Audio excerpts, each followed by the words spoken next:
Hello friends, welcome to அல்ட்ராடிபி channel. நாம் இப்போ பார்க்க போகிற டாபிக் இனி பார்த்தீங்கன்னா நீங்கள் ஆதார் கார்டு எடுக்கிறது ரொம்ப ஈஸி. அதுக்காக புதிய அப்டேட் விரைவில் வரதா சொல்லியிருக்காங்க. அதை பற்றின டீடைல்ஸ் தான் நம்ம இந்த வீடியோவில் ஃபுல்லாக பார்க்க போகிறோம். நாம் வீடியோவை பார்க்குறதுக்கு முன்னாடி நீங்கள் இது வரைக்கும் நம்ம சேனலை சப்ஸ்கிரைப் பண்ணலைன்னா மறக்காமல் சப்ஸ்கிரைப் பண்ணிங்க. கூடவே பக்கத்தில் இருக்கக்கூடிய பெல் ஐக்கானை கிளிக் பண்ணி ஆல் அப்படின்ற ஆப்ஷனை செலக்ட் பண்ணிங்க. அப்போ தான் நம்ம சேனலில் போஸ்ட் பண்ணுற எல்லா வீடியோஸினுடைய நோட்டிஃபிகேஷன் உங்களுக்கு உடனே கிடைக்கும். வீடியோவை ஸ்கிப் பண்ணாமல் முழுசாக பாருங்கள். வாங்க நம்ம வீடியோவை பார்க்கலாம்.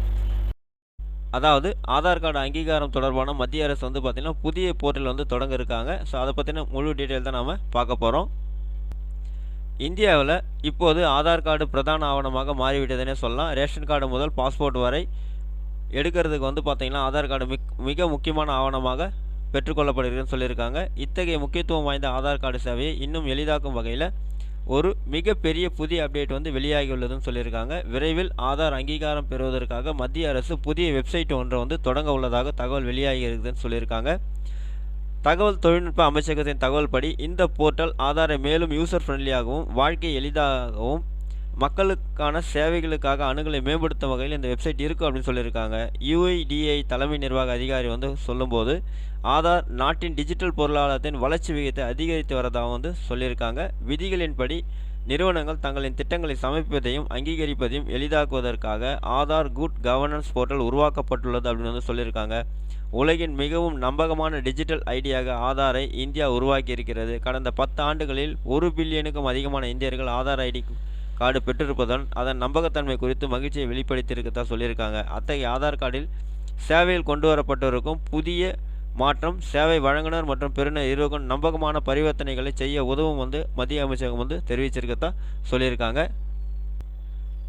இந்த போர்ட்டல் ஒரு ஆதார் வழிகாட்டியாக செயல்படும் அப்படின்னு சொல்லியிருக்காங்க. ஆதார் அங்கீகாரத்திற்கு எவ்வாறு விண்ணப்பிப்பது மற்றும் எவ்வாறு சேருவது என்பது குறித்த அங்கீகாரத்தை தேடும் நிறுவனங்களுக்கு விரிவான SOPக்களை வழங்கும் அப்படின்னு சொல்லியிருக்காங்க. முக அங்கீகாரத்தை தனியார் நிறுவனங்களின் வாடிக்கையாளர்கள் செயலிகள் வழியாக ஒருங்கிணைக்க முடியும் அப்படின்னும் இது எந்த நேரத்திலும் எந்த இடத்திலும் பார்த்திங்கன்னா அங்கீகாரத்தை செயல்படுத்தும் அப்படின்னு சொல்லியிருக்காங்க. இங்கே தெரிந்து கொள்ள வேண்டியது என்ன அப்படின்னு பார்த்தோம்னா, ஆதார் கார்டு அங்கீகாரத்தை பயன்படுத்தும் வழிமுறை அண்மையில் மத்திய அரசு தனியார் கொடுத்தது. அந்த நிறுவனங்கள் புதிதாக மத்திய அரசு உருவாக்கி இருக்கும் போர்ட்டல் மூலம் ஆதார் அங்கீகாரத்தை பெற்றுக்கொள்ள விண்ணப்பித்து தரவுகளை பெற்றுக்கொள்ளலாம் அப்படின்னு சொல்லியிருக்காங்க. அதற்காக கொண்டு வரப்பட்டிருப்பது தான் ஆதார் குட் கவர்னன்ஸ் போர்ட்டல் அப்படின்னு சொல்லியிருக்காங்க.